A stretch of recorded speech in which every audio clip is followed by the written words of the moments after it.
on the Pats. It's down to 75% on the Pats, so there has been a little bit of money on the Rams. The interesting thing about this one, though, is that they're still betting the Pats on the money line. Typically, they bet the dog on the money line in the Super Bowl, but here it's all Pats. Before we get on to the other stuff associated with the Super Bowl, how about on the respected money front? Is it running at the same percentage from your sharper players, or are they maybe more in the 50-50 category? Yeah, sharp guys actually took one and picked with the Pats, but that's probably because they had the number different than what we opened. But since it's been 2.5, there really hasn't been any sharp money at all on that one. They also bet the under early, which opened 59. They bet that under right away, which is why it's down to 57. The one other thing I thought was kind of interesting, in terms of the props, we put up just some of the stuff, some of the alternate totals, alternate spreads. Two sharp bets that stood out to me I wanted to mention. The first one is the alternate first quarter spread. They bet the Rams -3 at plus 210, which is interesting. Yep. And then another one, the alternate first half spread. They bet under 24.5 at plus 160, so keep an eye out on those. I like that because, and we'll discuss this later, a little bit of a tease, though, because one of the props that Ralph has an interest in is which half produces more points. Mm-hmm. So we'll talk more about that later on. What about some of the other early props, and when does the big sheet come out? Yeah, so the big sheet is coming out tomorrow morning, hoping to have it out around 10 a.m., that's tomorrow. For now, really what we've only opened so far are kind of the alternate totals and alternate spread stuff, which we've taken some sharp action on right away. Like I said, the alternate first half total under, they bet, and we've actually taken decent two-way action on some of the first half props that we've put up. So it's been pretty good so far. The first quarter line itself, Patriots -0.5. That one is getting a lot of action as well. Hey, Jason, can you give us any clues as to what might be the most interesting cross-sport cross-sport prop that you might put up? Well, I do know that there's actually an ESPN NBA game on that starts before the Super Bowl. I think it's the Thunder Celtics. So we're looking at tying together a lot of that stuff. So, it depends. If you think how big of a ball hog you think Russell Westbrook is going to be that day as to how you might want to bet him in the props. I used to love betting Michael Jordan on those props because he knew what was going on, and he always loved the excitement. So, again, that's a different level. Before we get to hoops, I have one more question. We know this is a Rams town because of the early season money we had in. We know the public loves the Patriots. Any idea when we get the throngs of people in next weekend, which way the public that'll be visiting in town will go? I wish I had the answer because that's what we've been talking about all week. I think that the majority of the public bets that come from L.A. specifically are going to be on the Rams money line. That's my guess. I think you're right. We've seen a little bit of it. As I said before, ticket count went down from about 85 to 75% over the past 2 days. So I do think that that's going to even us out a little bit. Now, I certainly think we're going to need the Rams for the game. But I do think that some of that L.A. money, especially at the plus 115, plus 120 number on the Rams money line, is going to be where a lot of that money lands. Dave and I talked about the Warriors and Wizards on the 4x4 and the Warriors on a semi-long road trip off the Lakers, and I think Boston on deck. What's the action like in that game this evening? Yeah, the Wizards-Warriors game is a pretty good one. We actually took a sharp bet on the Wiz plus 10, which is why it's down to 9.5. So sharp action on the dog there. But the public all over the Warriors, not surprisingly, ticket count is 3-1 in favor of the Warriors.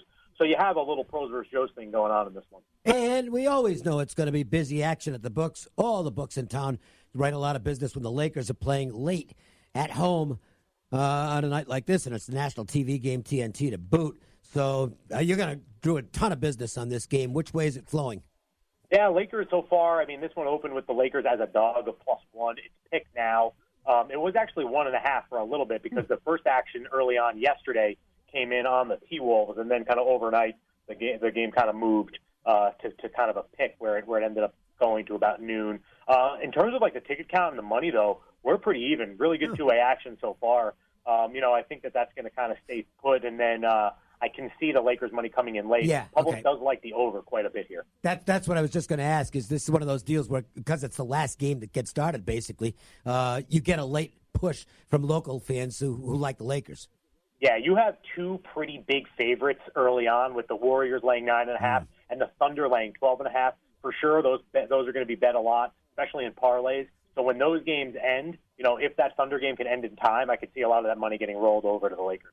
Do you, just a question off that note, if you're looking to fade the Lakers and you're playing at one of your books, gotta wait. Do you wait right before tip-off? I mean, is that the norm? The Lakers line moves to the favor of the Lakers right before tip? Yeah, I mean it's a little less. It's a little less now with LeBron out, but when LeBron is in, that's certainly the way to go. You get value going against the Lakers for sure. Great tip for our listeners. One of the games out east, I don't know how much interest it's getting here, but it's going to be a good game with Memphis and Temple. Penny Hardaway has the Tigers headed in the right direction, and they're playing exciting ball. Temple off their best start, even with that loss to Penn on Saturday. Tell us about the game. Yeah, this is a good one, and the line has kind of creeped up to Temple. We opened this one yesterday, Temple 3.5, and it ended up going to 5, which is where it is now. So there has been a little bit of a move on Temple. We actually haven't seen that much action on this game yet there. However, believe it or not, we've actually seen a couple people want to lay 210 on the Temple money line. So it seems like Temple is the sharp side in this one early on. Typically, as we always talk about, the sharp guys are on the dog. But here they seem to like the favorite. The sharp guys taking the home dog at Michigan State, Iowa. The Spartans, look, we know this. When Michigan State is winning impressively, they become a very public team at the windows, and I can imagine that that's kind of showing right now. This is, I was going to say, I had this written down, this is the public game of the day by a mile in college hoops. In fact, there's really nothing even close to this one with Michigan State laying the kind of the short number on the road. The ticket count is 2x on the Spartans. The money is even more than that, about 4x. The parlays are about 5-1 in terms of which teams are on the parlay. So public all over Michigan State here. Although the line has only gone up from 4.5 to 5, but no sharp action really on this one at all. Jason, it's deja vu for me because I was in last Thursday and we were talking about Michigan State at Nebraska in almost that exact situation. I know, and we lost that one. So, Spartans are going to not cover one of these road games at some point. Well, maybe it'll be tonight. You know what? Two teams, if you talk about the ranked games tonight, there's two games with ranked opponents. People probably wouldn't circle NC State and Louisville now that they're both ranked, but they are two teams in the ACC playing good ball, and they're going to challenge some of those upper echelon teams. NC State does have the point guard injury, but how's the money going? Yeah, this is funny because they're actually backing NC State in this one. The number is 4. It opened 5, and then we moved it to 4.5, and we took sharp bet at 4.5 down to 4. So, despite the injury concern, the majority of the action that we've seen so far, including the lone sharp bet we've taken on this game, has been on NC State. Syracuse off the great win against Duke, and then he followed it up by getting past the pesky Pittsburgh squad. So are the Syracuse Orange becoming a popular side with the bettors right now as they host Miami? Yeah, they are. This is your next kind of behind Michigan State in terms of the public game. The public is on this one. The ticket count on this game is about 4 times more on Syracuse. However, the sharp guys have backed Miami. They actually took 9 with the Hurricane, which is why the number's down to 8. Talking about Syracuse, his Boeheim's old assistant, Mike Hopkins, doing a good job at Washington. He has that zone going. Washington undefeated in the Pac-12. To me, they look like the best team in the Pac-12 right now. Is the money going that way? Yep, I was just going to say the exact same thing. This is a situation where it looks like you've got what appears to be the best team in the conference getting points. So it's no surprise that we've taken more money on Washington here. This is going to be a favorite that we need with Oregon. Washington plus 125 money line also is what the public likes in this one. That has not been a good court for the Huskies over the years, but maybe they can get one in the win column tonight. We'll see. Arizona and USC. Wildcats, look, this isn't a vintage Arizona squad, but they're still pretty good. And USC is just having a lot of problems convincing people that they're as good as the preseason hype indicated. Yeah, certainly is. This is another one. We're getting a little lopsided here. They're betting Arizona. Game was a pick. The game was a pick. Arizona went to a 1-point favorite. So, some early action there. All public stuff here, though. The public likes this Wildcat matchup. I don't know, you could throw San Fran in, but St. Mary's BYU game tonight is really the second level right behind the Zags. And St. Mary's still a road favorite at BYU. That sort of surprised me. And how's that line going? Yeah, this one, we've taken the majority of the bets on BYU. They're a 2-point dog. It opened 4, and it got bet down to 2. The first bet we took was from a sharp player. That was at +4. Since we've been at 2, though, it's been 2-way action. So if you like BYU, you probably missed the good numbers. And we'll wrap up the college basketball behind the counter stuff with the Arizona State and UCLA. And look, it's still Arizona State and UCLA. It figures to be an up and down the court basketball game. It should be fun to watch. Yeah, it should be. I mean, there's a total of 157, which I think is tied for the highest on the board in the college hoops tonight. So you figure it to be at least a fun game and a close one because UCLA is only a 1-point favorite.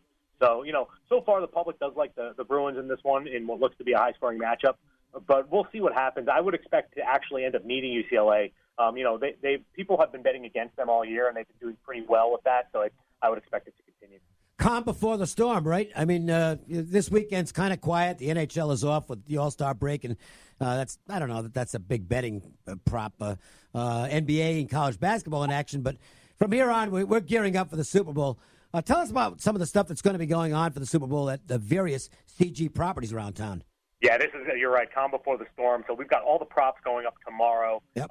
They'll be up all weekend. You can bet those as well. They're going to be up for betting at the window all weekend, and then they're going to be on the app on Monday. And then also, each of the parties each of the casinos are having viewing parties, but they're invite only for like casino guests. They're really run by the casinos, not us. But we are having cool stuff at the books.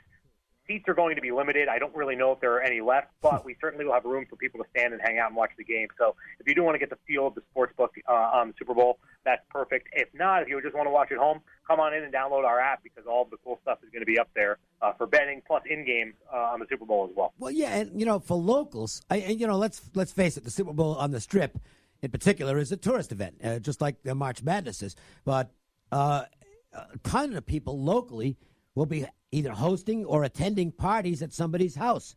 Well, you can't bet from there. They're not going to have betting stations in the houses, so you got to have the app, and that way you can be involved all game long.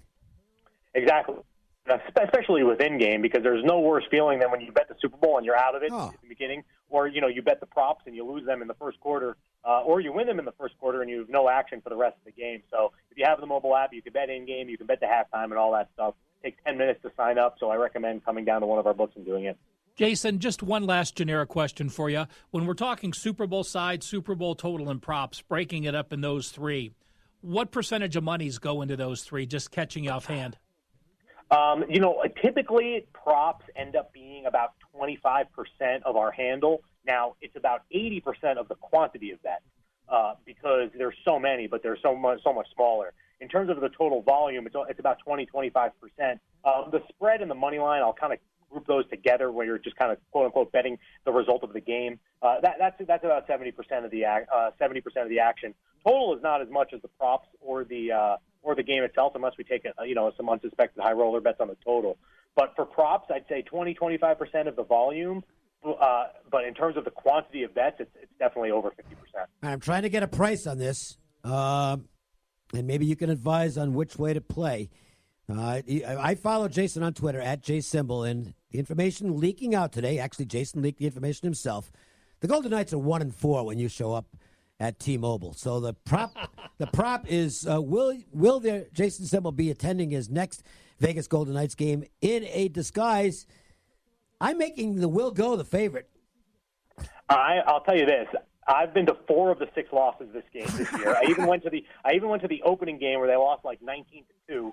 Which was a nightmare. I will be letting everybody know the morning of during the next night's home game I'll go to. So an easy bet against, and I'm sure there'll be a favorite. So you can get some nice plus money on the dog. Right after you bet it, you'll announce it, right? Of course. Just wear the jersey of the other team.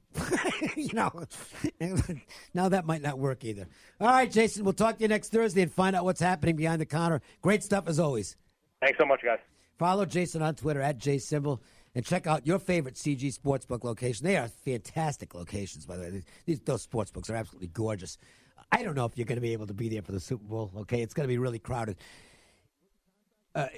If you really want to get involved with something cool for the NCAA tournament, March Madness, check out the Hoops and Hops and make your reservations now to be a part of what's going to be going on at the Cosmopolitan. That sounds like an absolute hoot of an event. We'll come back with our Joe's Angle of the Day, 7-1 on the last 8. What's up next? The Las Vegas Sports Line. On any road, at any time, a dozen different stories are flying by. Don't worry, honey. You're going to do great at the spelling. Be careful. There are always deer on this road. That's why we at Interstate Battery sell some of the